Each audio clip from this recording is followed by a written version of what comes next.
que vocês vão ver aqui agora ainda não é o processo final para conseguir a brasa não, ok? O que eu vou fazer nesse momento vai ser simplesmente usar a broca para começar a queimar o entalhe aqui dentro. Eu não posso simplesmente já cavar o segundo entalhe aqui por onde a brasa vai cair não.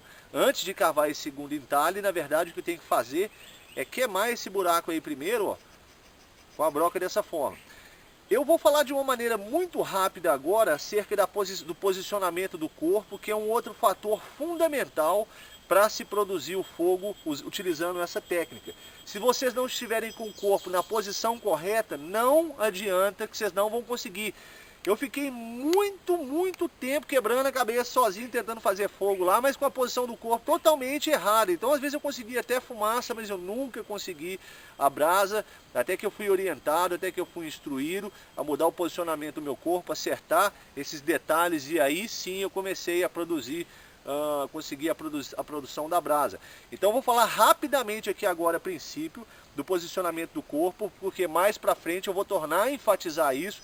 É uma informação importante, vale a pena ser repetida, porque se vocês não aplicarem o posicionamento ideal, o posicionamento correto, vocês não vão conseguir a brasa, vocês vão gastar muita energia e não vão obter o resultado desejado. Então aqui agora, primeiramente, vocês vão ficar ajoelhados, ok?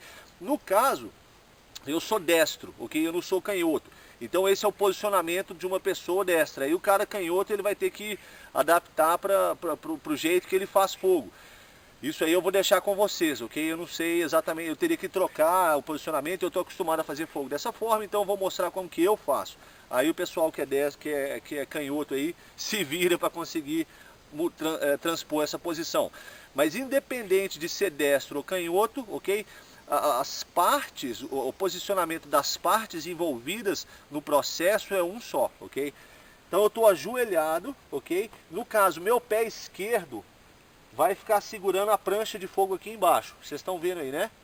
Ok.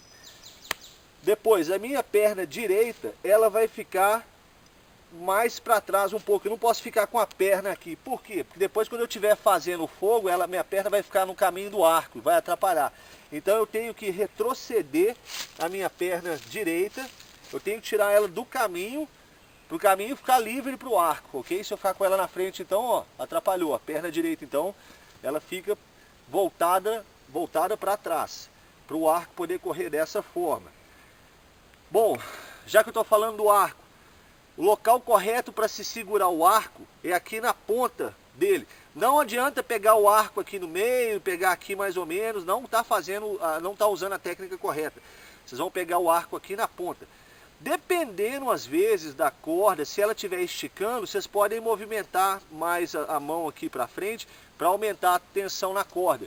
Isso seria uma forma de compensar a perda da tensão na corda durante o processo.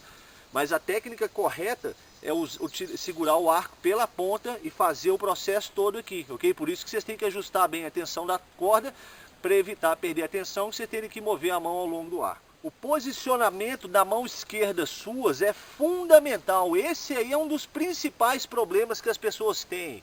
Então muita atenção agora. Vocês vão ter que pressionar essa parte do pulso aqui, exatamente onde a mão e o braço juntam. Não adianta colocar a perna apoiada no braço. Vocês têm que apoiar exatamente nessa concavidade, nessa curvinha do pulso e da mão. Se vocês apoiarem a perna aqui, nessa parte baixa do braço aqui, já era. Vocês não vão ter firmeza na mão, a mão sua vai ficar indo para lá e para cá. A técnica está errada. Então posicionar, esse era um dos principais erros que eu cometia. Eu não prendia o braço, a mão dessa forma, eu prendia o braço assim. Então o que acontecia é que eu ficava passando marcha com a broca, não dava certo. Então o que eu quero? Eu quero minha mão puxando, pressionando, eu estou fazendo força o tempo todo desse canto aqui da minha mão contra a minha perna, porque é isso que vai dar a ancoragem que eu preciso para o pulso, para manter ele firme e manter a broca rodando no local certo. Então estou enfatizando, estou repetindo novamente, é para ser chato, é para ser repetitivo. Puxem o pulso de vocês contra a sua perna e não apoiem no braço. Então você tem que fazer o apoio aqui mesmo, para vocês manterem essa pressão constante, a broca firme e o soquete prendendo a broca aqui em cima, sem ficar movimentando, sem balançar muito. Para colocar a broca no arco é o seguinte, a parte da broca que vai ficar voltada para a prancha do fogo, ela na hora que vocês forem colocar, ela vai estar voltada para cima. Essa aqui, ó, vocês estão vendo, ó. Então eu vou fazer desse jeito aqui, ó. Peguei a broca e dou uma volta com ela aqui em volta. A corda, ela tem que passar ao redor da broca. A corda está fazendo isso aqui, ó. Vocês estão percebendo, né? E a corda tem que estar com uma boa pressão aqui em volta. Por isso que eu falei para vocês que a broca não precisa de ser redondinha.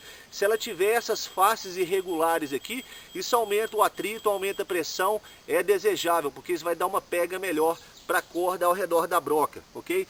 Então novamente observem aí o posicionamento do meu corpo.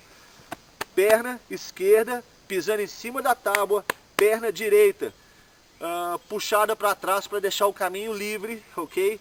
Eu vou colocar aqui agora a broca e o arco já montado em cima do local onde eu vou abrir o entalhe, aliás, onde o entalhe já foi aberto, onde a gente vai queimar o entalhe. E estou usando o soquete aqui agora na ponta superior da broca, vocês observem aí, ó. E minha mão, a palma da minha mão vai vir em cima do soquete. Eu já tive aluno querendo fazer o contrário, querendo segurar um negócio desse jeito, igual se estivesse segurando um copo. Não dá certo, gente. Isso é uma técnica que existe há quase 7.000 anos de idade. Então não adianta vocês quererem inventar a moda aí e mudar um negócio que já está funcionando há mais de 7.000 anos de idade. A técnica é a mão, a palma da mão em cima do soquete, e é assim que deve ser feito. O povo primitivo que inventou isso chegou a essa conclusão porque essa é a melhor forma de trabalhar com isso. Então vocês não inventam moda aí não. Outra coisa importante, em relação ao movimento com o arco. Vocês vão levar o arco para frente e puxar ele para trás usando toda a extensão, toda a extremidade da corda. Um problema é que acontece muito comum, às vezes a pessoa tenta fazer o fogo sem correr o arco muito. O que acontece? Ela não está gerando volta o suficiente ali para produzir muito calor, para produzir muito atrito. Então o que vocês têm que fazer, ó, levar o arco para frente e para trás. E o movimento do arco deve ser reto, ok? Vocês não podem levar ele para frente e para cima, fazendo como se fosse uma gangorra, que era um erro também que eu costumava cometer antigamente. Às vezes meu arco ficava para cima e para baixo igual uma gangorra. Não, o deslize do arco, tem que ser reto, dessa forma, tá claro? Eu vou mostrar para vocês aqui agora o processo.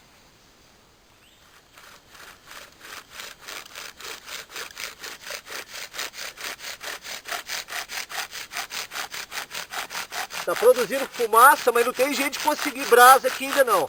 Aqui a gente só tá queimando mesmo um lugar.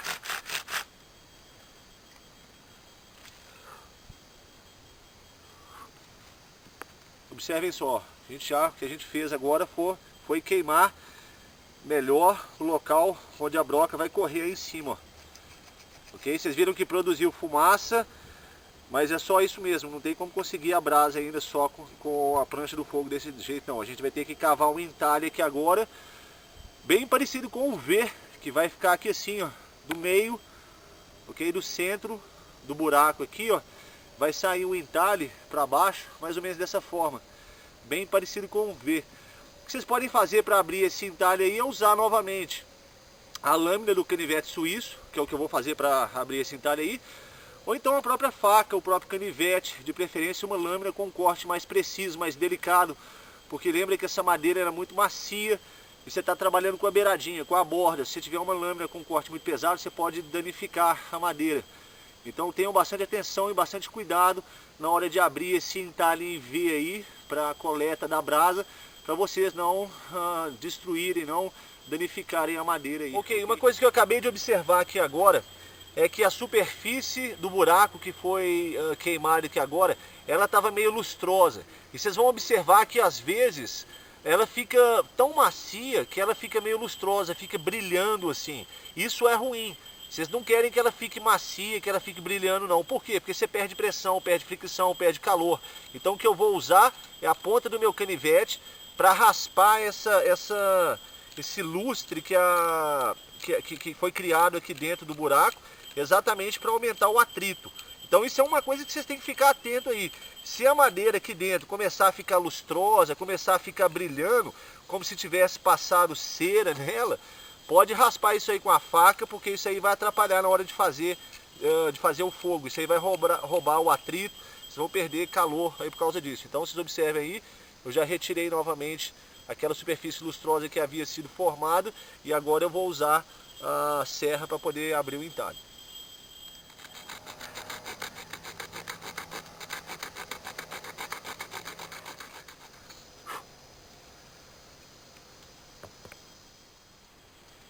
Bom, eu vou falar aqui agora sobre um componente muito importante, fundamental também na criação do fogo da forma primitiva, que é o ninho de passarinho. A gente chama ninho de passarinho porque o formato dele lembra o ninho de passarinho, ok?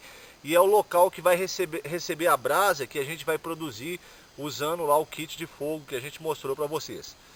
A questão com o ninho de passarinho é a seguinte: o ninho de passarinho tem que ser muito bem feito, você tem que procurar fazer ele da melhor maneira possível, porque se você perder a brasa ali no ninho de passarinho, já era. O que acontece é que as pessoas muitas vezes elas se focalizam muito na brasa em si, no método para conseguir a brasa, e trabalham o ninho de uma maneira muito pobre. Isso já aconteceu comigo. Tem um vídeo meu que chama Uga Uga Fogo Primitivo, Primitive Fire, que vocês podem ver isso acontecendo comigo. Eu fiz o fogo de outra forma, não com fricção, mas com a faísca. Na hora que eu transferi a brasa para o ninho, eu não tinha colocado material suficiente naquele ninho, a chama foi muito curta, durou muito pouco. Eu tive que usar a fat wood, que é a madeira com resina de pinheiro, para conseguir salvar a fogueira. Ainda bem que eu tinha esse material lá, ajudou.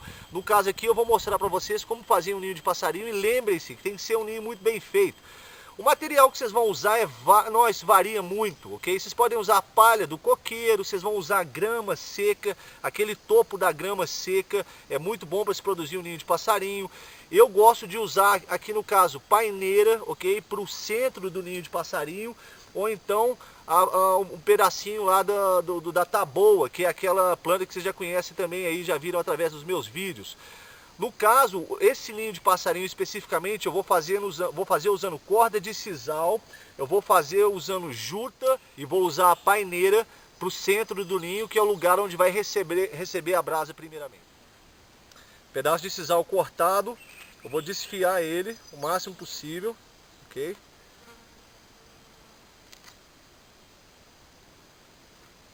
Até conseguir um bolo assim, mas o interessante é que as fibras fiquem bem separadas, bem soltas, porque o ar precisa passar aqui por dentro, isso aí precisa oxigenar, ok? O oxigênio precisa penetrar através dessas fibras aí na hora que eu estiver confeccionando o fio, o ninho de passarinho, perdão. Então é interessante que vocês mantenham essas fibras aí o mais soltas possíveis, mais emboladas assim possíveis, ok? Sem estar aparecendo mesmo uma cordinha. Na medida que vocês tiverem essa bucha, o que vocês vão fazer então, ó, é enfiando as extremidades para dentro, ok? Para começar a fazer um ninhozinho, ó. Você já tem mais ou menos um ninho parecido, ok? Vocês vão enfiando sempre assim a extremidade para dentro. Vocês vão formar uma concavidade aqui. No caso, eu vou usar aqui agora um pedaço de juta, que também já foi desfiada. É um material, é uma fibra natural, muito boa para começar fogo, ok? Desfiando ela bem mais ainda. Vou rechear o meio do meu ninho com essa juta, ok? Então eu tenho uma camada mais externa de sisal, eu tenho a juta bem espalhada aqui no meio. E no meio da juta eu vou colocar o que seria aí a paineira, ok? Eu quero que o ninho do meu passarinho tenha o núcleo, tenha o centro com o material mais fino possível, porque lembra o seguinte, a brasa vai ser depositada no ninho do passarinho aqui no meio. Então a brasa precisa de encontrar um material bem fininho, bem delicado, para ela acender esse material para o calor ir espalhando, do material mais fino para o mais médio, até chegar no mais grosso. Você tem que pensar na brasa, gente, como se fosse um bebezinho, isso aqui é o berço dela. Porque a brasa realmente é muito delicada, então vocês vão colocar ela nesse berço com muito cuidado, tem que ser um local bem macio, para o bebê ficar aqui no meio, né, para a brasa ficar aí no meio. E aí vocês vão soprar isso aqui até obter a chama, vocês vão ver daqui a pouquinho. Olha, eu já estou na posição, já estou com a posição do corpo correta aqui. A única diferença agora é que sob a minha prancha do corpo, do fogo, eu posicionei uma folha verdinha, que é o local que vai receber a brasa, ok? Então você tem que colocar um pedacinho de madeira fininha aí ou uma folha verde para poder receber a brasa. E observem novamente a posição do corpo rapidamente. A perna esquerda formando com o joelho um ângulo de 90 graus. O meu pulso, a junção da mão com o antebraço bem preso, forçando bastante contra o tornozelo. A minha perna direita fora do caminho, ok? A minha palma da mão pressionando o soquete aqui embaixo para baixo. E eu pegando aqui na ponta do arco, levando ele para frente e para trás, toda a extensão da corda, sem fazer um negócio para cima e para baixo gangorrando. Observem agora.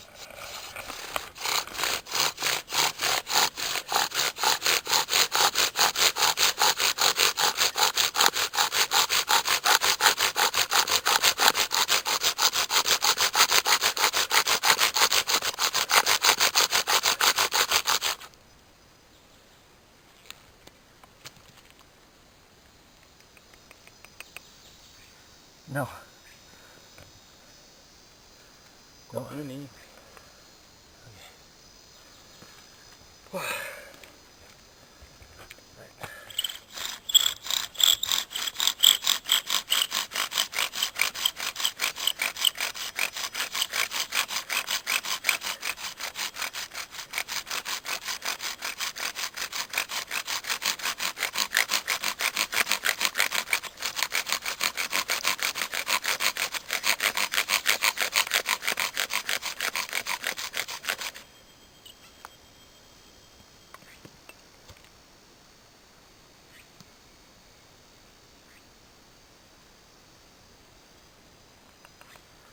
Muito cuidado agora. Lembra da história do bebê. Esse é um bebezinho e a gente vai colocar ele aqui no berço.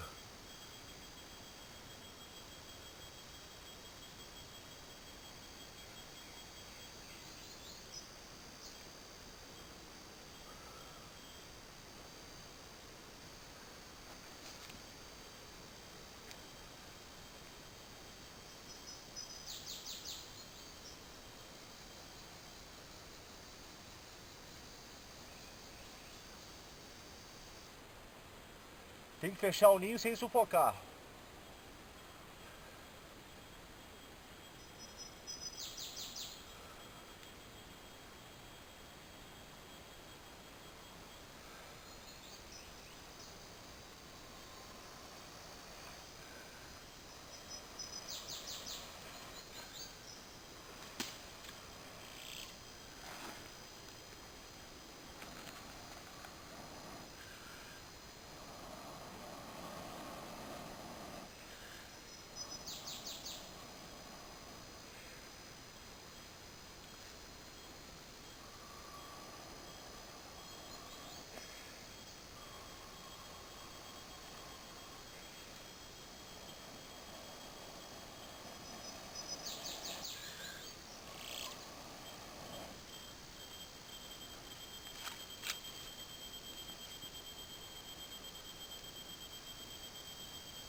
Ok, tá aí o fogo, gente.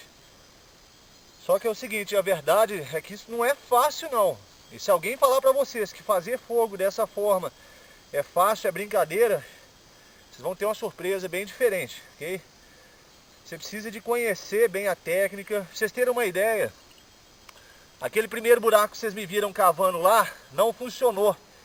Eu cortei fora esse pedaço aqui, medi novamente, tive que cavar um outro buraco e de primeira funcionou. Ok? Desse buraco novo que vocês viram agora, fazendo fogo, foi a minha primeira tentativa, funcionou. A outra que vocês me viram cavando anteriormente lá embaixo não funcionou. Eu acho que eu estava numa posição, o terreno estava inclinado, a broca não estava pegando no ângulo certo. Tudo isso influencia. Então, para conseguir esse fogo da forma primitiva, você precisa de ter uma série de fatores, uma série de condições propícias para conseguir. É o ajuste da tensão, é a madeira certa, é a secura do ambiente. Se a gente tiver na época de chuva, já fica muito mais complicado, você já vai ter que trazer esse material seco de casa, não tem como você entrar no mato e pegar, coletar o material seco, porque vocês sabem que água e fogo não combinam, né? Não precisa nem dizer isso. Então na época de chuva, não tem jeito, com a umidade no local fica muito mais difícil, vocês precisam de forma moderna. Isso aí é só para mostrar para vocês que é possível conseguir fogo da forma primitiva, mas é difícil, não é mole, vocês têm que conhecer bem a técnica, tem que praticar. De primeira é possível que vocês não vão conseguir, então vocês têm que ter persistência, continuar insistindo, tem que ter um pouquinho de paciência, porque às vezes dá vontade de você jogar fora um negócio, ir lá e pegar um isqueiro, mas não, é persistência, paciência, atenção à posição do corpo, olha direitinho o material, e continua fazendo. Eu levei anos para aprender isso, a mesma coisa com o Mac. Se vocês não tentarem praticar isso várias vezes em casa, vocês não vão conseguir não.